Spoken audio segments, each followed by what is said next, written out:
Şehrin biraz dışında, büyük ve tenha bir tesiste çalışmaya başladım. Gündüzleri kalabalık ve hareketli olduğunu söylüyorlar. Fakat ben hep gece gelecektim. Hayalimdeki iş değildi ama evime yakın bir yerde gece çalışabileceğim bir iş bana kurtarıcı gibi geldi. Tesis içinde çoğunlukla yolculuk yapanların bir şeyler yemek için uğradıkları küçük bir yerde çalışacaktım. Dükkan sahibi gece vardiyasında kimsenin duramadığını, sabaha çıkmadan bırakıp gittiklerini söyledi. Geceleri uyuyamadığım için bu işin bana uygun olduğunu söyledim. Başladığım ilk gece fazla gelen giden olmadı. Gece boyunca sakindi. Saat 3'ten sonra tek tük gelen oldu. Gelenlerle ilgilendim. Bir yandan da üzerime çöken ağırlıktan kurtulmaya çalışıyordum. Tam bir müşteri hesabı öderken gözüm arka tarafa kaydı. Orada duran bir oda kapısının camına ani bir el hareketiyle vurulmuş gibi oldu. Başımı eğip biraz baktım ama ne olduğunu anlayamadım. Müşteriyle ilgilenmem gerektiği için dikkatimi tekrar işe verdim. Son kalan 2 kişi de çıktıktan sonra gözüm hemen o kapının camına ilişti. İçeriden kırmızı bir ışık sızıyordu. Kapıya doğru yaklaştım. Tam önüne geldiğimde camda gerçekten bir el izi olduğunu gördüm. İçeride biri olduğunu düşünerek kapıyı çaldım ve ardından seslendim. Yanıt gelmeyince kapıyı araladım. İçerideki ışık dışarı sızmaya başladı. Başımı uzatıp baktım ama oda boştu. Hiçbir şey yoktu. Çok tuhaf diye mırıldandım. Işık neden sürekli yanıyor? İçeri girip bakmak istedim. Ama bir şey beni durdurdu. Odanın içinde garip bir ses vardı. Uğultu gibi. Odada kimse olmadığına göre kapının camındaki el izi daha önceden kalmış olmalıydı. Bir el hareketi gördüğümü sanmıştım ama bu konuda da yanılmış olmalıydım. Yine de içimi bir korku kapladı. Kapıyı kapatıp salona geçtim. Gelen giden olmadığı için sıkılmıştım. Kasanın önündeki bilgisayardan bir dizi açtım ve arkama yaslanıp izlemeye başladım. Diziye odaklanmış durumdaydım ki arka taraftan bir ses geldi. Dükkanda hiç kimse yoktu. Sesi duyunca birden irkildim. Diziyi durdurdum ve birkaç saniye bekledim. Ses tekrar etti. Arka tarafta birkaç oda ve mutfak vardı sadece. O taraftan duvara vuruluyormuş gibi bir ses gelmişti. Sanki mutfaktan geliyor gibiydi. Yavaş yavaş mutfağa doğru yürüdüm. Depoyu ve diğer odaları da kontrol ettim. Ters bir durum yoktu. Kimse olmadığını biliyordum ama insan böyle durumlarda bir tehlike olmadığından emin olmak istiyor. Salona geri gelirken kırmızı ışıklı odanın önünde durdum. Camın üzerindeki el izi silinmek üzereydi. Cama dokundum. Tahmin ettiğim gibi iz camın arkasındaydı. İçimde tuhaf bir tedirginlik dolaşıyordu. Yerime geçip kafamı dağıtmaya çalıştım. Ama o ses tekrar duyuldu. Tak, tak, tak. Bu defa bir demire vuruluyormuş gibi ama yine duvarların arkasından gelen bir sesti. Tesiste bu dükkana bitişik başka dükkanlar da vardı. Ses onlardan geliyor diye yorumladım. Ama her duyduğumda yerimden sıçrıyordum. Gecenin bir vakti tek başıma nereden geldiğini bilmediğim bir ses duymak doğal olarak beni biraz ürkütmüştü. Kimsenin gece burada duramamasının sebebi buydu muhtemelen. Gözüm yine o odanın camına takıldı. Üstündeki el izi hala duruyordu.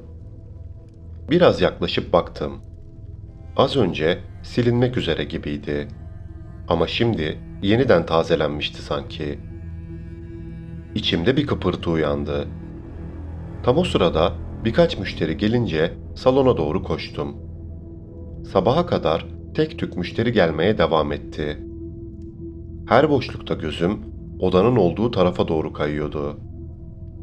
Camdaki el izi kayboluyor gibi oluyor, bir sonraki baktığımda ise daha belirgin görünüyordu. Ama bir türlü emin olamadım. Sürekli aynı noktaya bakarak içimdeki kuşkuyu destekleyecek bir hareket görmeyi bekledim. Hava aydınlanmaya başladığında bunun stresten kaynaklanan bir durum olduğunu düşünmeye başladım. Bir süredir uykularım berbattı. 2 gündür gözüme uyku girmemişti ve kendimi pek iyi hissetmiyordum. Zaten bu nedenle işe başlamıştım. Hem kafamı dağıtmak hem de yorularak uykuya dalma sorununu çözmek için. Sabah vardiyayı devredip eve döndüm. Koşuşturmacalı bir iş değildi ama sabaha kadar sandalye tepesinde durmak bile vücudumu yormuştu. Bu sayede uykuya dalmakta zorlanmadım. Akşama kadar güzel bir uyku çektim. Akşam tesise gittiğimde dükkanda sadece sabah çalışan arkadaş vardı. Çıkmak üzere toparlanmaya başladı. Ben de o sırada üzerimi değiştirmek için arka tarafa doğru ilerledim. Koridora girdiğim anda olduğum yerde kaldım. Gece koridorun hemen başında olan o oda şimdi yoktu.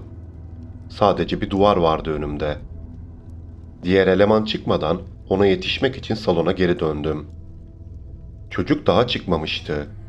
Ona koridorun başındaki odayı sordum.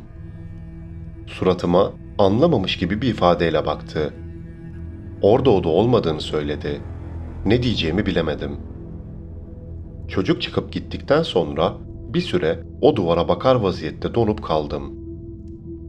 Duvara doğru yaklaşıp dokundum. Ne bir kapı ne de bir iz vardı. Kulağımı duvara yaklaştırdım. Çok uzaktan gece duyduğum o seslere benzer tak tak vurma sesleri duyar gibi oldum. Geri çekildim hemen. Kafamdan düşünceler geçmeye başladı. Aklım yerinde mi benim? Daha dün gece burada bir oda vardı. Hayal mi gördüm? Başka bir açıklaması yoktu. Uykusuzluktan dolayı halüsinasyon görmüş olmalıydım.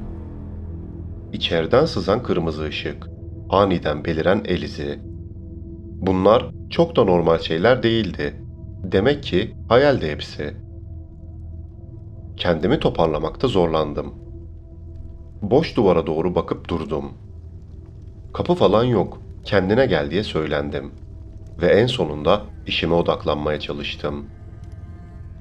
Saat gece yarısına geldiğinde ortamın sessizliği ve yalnızlık beni yeniden ürkütmeye başladı. Sonra yine o ses başladı. Tak, tak, tak. O anda bırakıp gitmeyi düşündüm. Ama sonra toparlandım. Oda yok, uykusuzluktan da hepsi. Ses zaten başka bir yerden geliyor. Bırakıp gidersem daha kötü olacak. Uykularım bozulacak ve kafam iyice karışacak diye tekrar tekrar hatırlattım kendime. Dizi açıp izlemeye başladım. Koridor tarafına duyarsız kalmaya çalıştım. Tamamen önüme odaklanmış durumdaydım. Arada bir başımı kaldırıp dış kapıya bakıyordum sadece.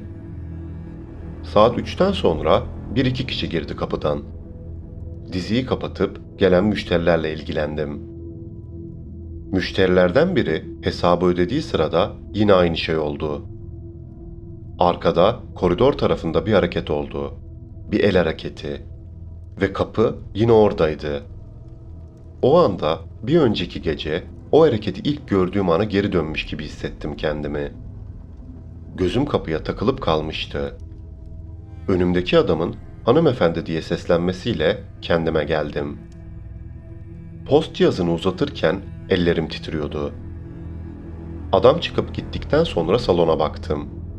2 kişi kalmıştı. Saate baktım. 3:20. Her şey bir önceki geceyle aynıydı.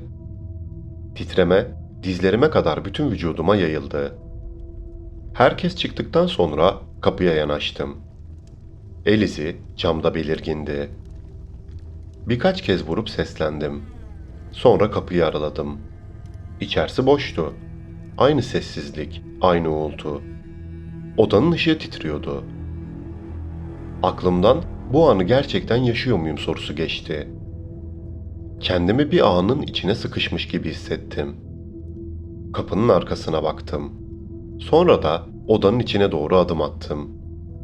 İçeri girdiğimde ilk hissettiğim şey havanın ağırlaşmasıydı. Duvarlar kızıl ışıkla kaplanmıştı. Oda içine girdikten sonra daha da genişleşmiş gibi hissettiriyordu. Adım attıkça zeminden ayak sesim yankılanıyordu. Duvarda kendi gölgemden fazlasını görüyordum. Hareketlerime uymayan, yarım kalan şekiller. Sanki birileri daha adım atıyor fakat asla tam belirgin olmuyordu. Nefes alırken havanın içimde genişlemesiyle beraber başkasının nefesini de duyar gibi oluyordum. Kalbim göğsümü zorlayacak kadar hızlı çarpıyordu. Adım atmak istedim ama ayaklarım yere mıhlanmıştı. Arkamdan pat diye bir ses geldi. Başımı çevirip baktım. Kapı kapanmıştı. Bir süre olduğum yerden kıpırdayamadım. Sonra kapıya koştum. Bütün gücümle kapıya yüklendim. Ama açılmadı. Neden bilmiyorum ama bunun olacağını biliyormuşum gibi hissettim o anda. Sanki bir boşluğu dolduruyor, bir eksikliği gideriyordum. Ama içimdeki korku büyüyordu. Odanın içindeki oksijenin azaldığını hissediyordum. Var gücümle kapıya yüklendim yine. Kapıyı yumruklamaya ve bağırmaya başladım. Boğulacak gibi hissediyordum.